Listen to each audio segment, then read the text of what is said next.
For the past 2 weeks in Borderlands 3, I have only been using grenades, and I also had to collect and use each and every one of them. So I thought there would be no better time than now to rank every single one of the 39 grenades in the game. And I have already made a video of my top 10 best grenades in Borderlands 3, so now it is time for the top 10 worst grenades in Borderlands 3. And again, these will be ranked by how good they are with no damage increase of any kind whatsoever. So while some of these grenades may be good with certain builds, that will not be accounted for in the rankings of these grenades. These rankings are based on how well they will work overall with every single character possible and every single build possible. And these were the worst grenades that I could find with that specific criteria. Also, please do let me know what your top 10 worst grenades in the game are. I would love to compare, or just tell me any changes you would make and why. So with all of that said and done, let's start off with number 10, and that is none other than the Widowmaker. And the Widowmaker, when thrown, transforms into a landmine on impact. And these landmines activate after 10 seconds or when an enemy comes too close. On activation, landmines rise into the air and spawn 3 homing child grenades, doing very high amounts of damage. Now, while that does sound very good, and you might be thinking, why is this on the top 10 worst list? Well, that is because that description doesn't exactly say what it does properly, because just like nearly every single other landmine grenade in the entire game, it doesn't exactly work most of the time. And as you can see on the screen right now, the floor is littered with landmine grenades everywhere. They should be going off constantly. But no, the entire landmine thing is very, very inconsistent, and that alone wouldn't make it one of the worst grenades in the game. But pair that with the fact that these homing child grenades are supposed to be homing, but they really are not whatsoever. So basically it is a landmine grenade that sometimes goes off when someone walks over it, and then just slams the ground with a bunch of squiggly explosives. And it didn't seem like any of those child grenades were homing whatsoever. But it does do pretty good damage, and you also have the small chance of killing yourself with it. So this one was kind of a bit of a tough decision. Could have put it lower, could have made it not in the top 10, but for me 10th place sounded just right. But if for some reason you want this grenade mod, you can get it from Max in the Meridian outskirts, with about a 30% drop chance. But now for number 9, which is the Echo 2. And to be honest, this grenade is nothing special whatsoever, other than it obviously being a throwable echo device. But apart from that, it really just works like a regular grenade and has a very long 3-second fuse time delay, and that's really all there is to it. It has a pretty decent damage, it has pretty decent radius, but you can find any regular grenades with probably better stats than this. And the only reason this grenade is at number 9 is because the rest of the grenades in this list are utter shit. And again, if for some reason you do want to get this grenade, you can get it from Mouthpiece with about a 15% drop chance. But it is not exactly the easiest thing to spot, seeing as it is not a legendary and is a white rarity item, so you're gonna have to look pretty closely to find it.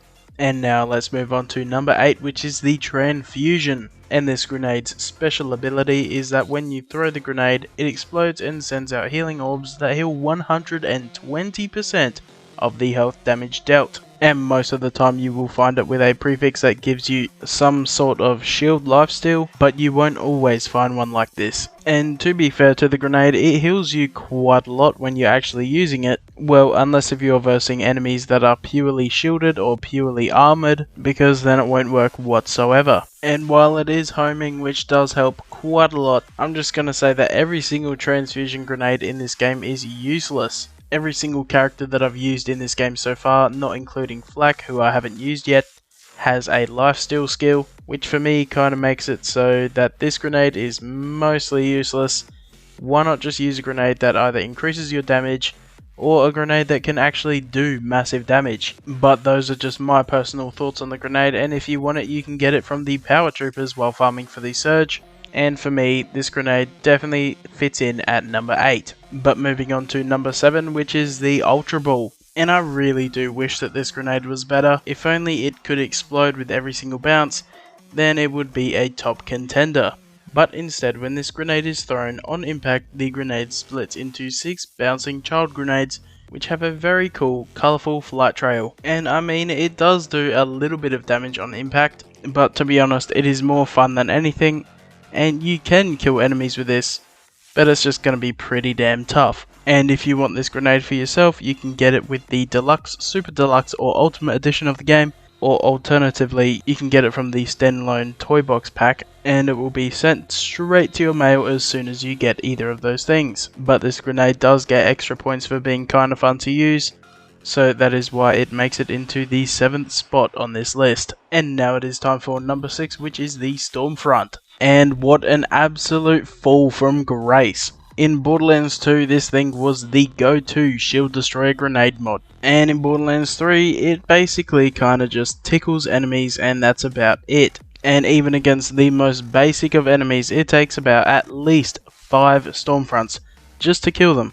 And the obvious unique ability of this grenade mod, which is when thrown on impact, spawns 4 additional child grenades that stick to surfaces, and each child grenade electrocutes enemies in the area for 5 seconds before they explode. And while that does sound like it should destroy an entire room straight away, it does not. As you can see here, as the floor is littered with Stormfronts, you can see enemies barely taking any damage whatsoever. But if for some reason you want to go through hell by using this grenade, you can get it from the Undertaker in the Drought on Pandora. And to be honest, I think it's just that the Tesla grenades got massively nerfed from Borderlands 2. And that's why I'd say this grenade definitely deserves to be in the number 6 spot, and why in number 5 we have the Quasar. And again, this thing just does absolutely no damage whatsoever, but with the Quasar it's just that little bit worse because you obviously can't coat the room in a bunch of Teslas, because this grenade's unique ability is that when you throw it, it creates a singularity for 1 second and constantly deals shock damage to nearby enemies for 7 seconds. But what I wasn't expecting from this grenade is that with the singularity, it's not exactly a Borderlands 2 singularity. It's more just like bringing enemies towards the grenade without a very large singularity radius, and then it just kind of starts to throw the enemies up in the sky for some reason. Not exactly sure, I can't really explain it very well, but you can see how it's working on screen right now, and it's kind of weird. But at the same time, just like the Stormfront, it is doing so little damage that it is basically useless, and it definitely deserves its spot at number 5. And if you want this shitty grenade, you can get it from Warty in Electra City. But anyway, now for number 4, we have the Trooper's Organ. And I really wanted this grenade mod to actually be good, because it has a pretty cool special effect, and that is when thrown, the grenade sticks to damaged enemies for 5 seconds and continuously deals non-elemental damage to them.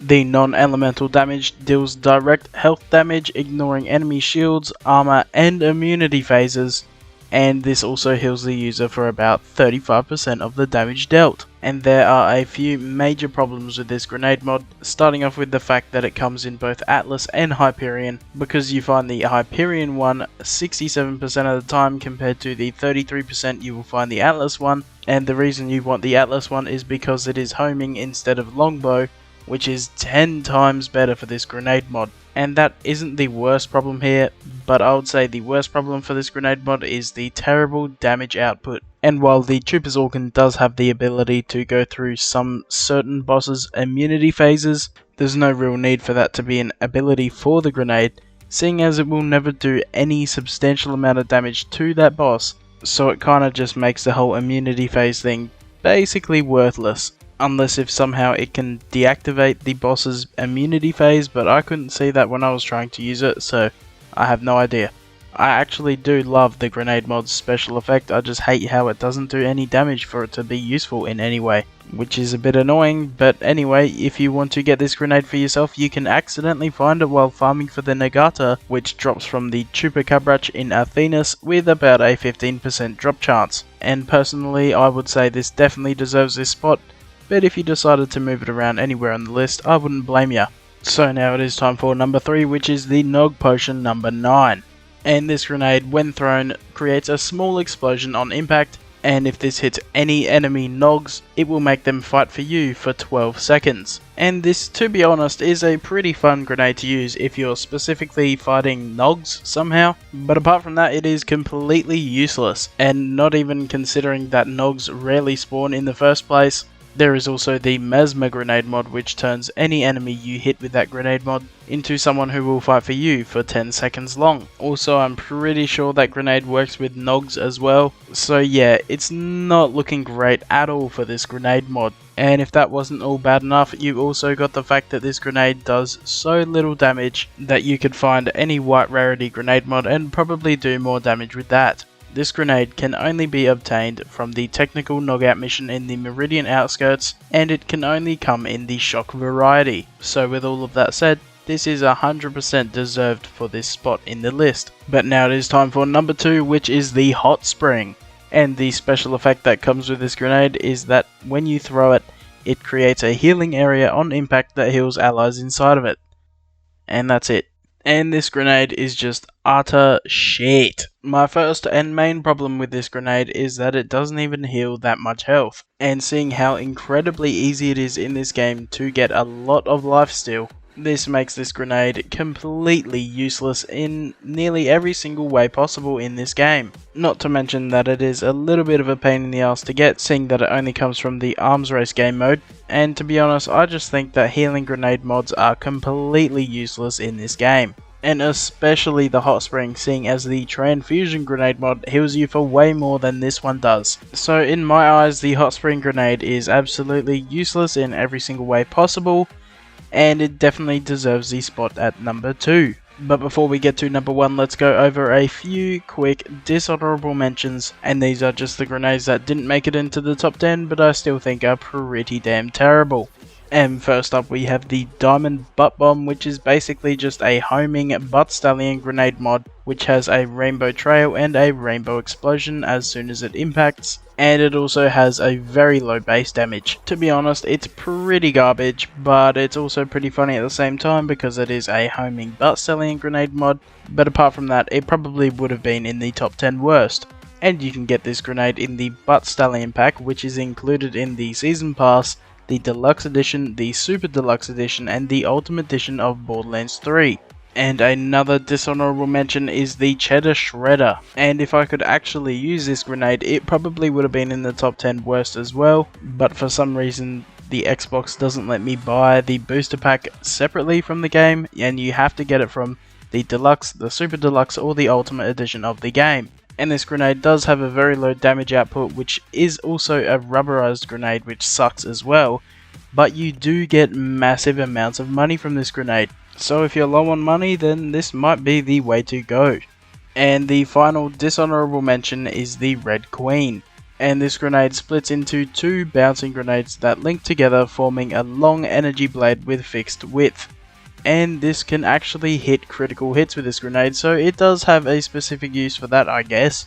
But it is also very annoying and difficult to actually hit enemies properly with this grenade. And if you want this, you can get it from the Blinding Banshee in Desolation's Edge with about a 10% drop chance. But now finally we have the number 1 worst grenade in Borderlands 3, and that is the Burning Summit. But to be fair to this grenade, it is actually the best in the game at something, and that is committing suicide. And this grenade, or Molotov cocktail, when thrown, it explodes immediately right in your face and leaves a giant fire puddle. But again, to be fair to the grenade, it actually does a decent amount of damage. But while it does do a good amount of damage to the enemies, it probably does more to yourself. And if for some reason you can survive the initial explosion and the fire puddle, then you might be able to get some use out of this grenade. But apart from that, it's completely useless unless if you're trying to kill yourself for some reason. And you can find this grenade in the Amber Mire on Eden 6 after watching a certain enemy kill itself 20 times for the Tyrene challenge. And I can't possibly think of another grenade in the entire game that could possibly top this grenade in how bad it is. And it 100% deserves its spot at number 1. But anyway, these have been the top 10 worst grenades in Borderlands 3 in my opinion. But if you do want to tell me anything you would change, or just tell me your entire top 10 list, please let me know in the comments below. And thank you so much for watching.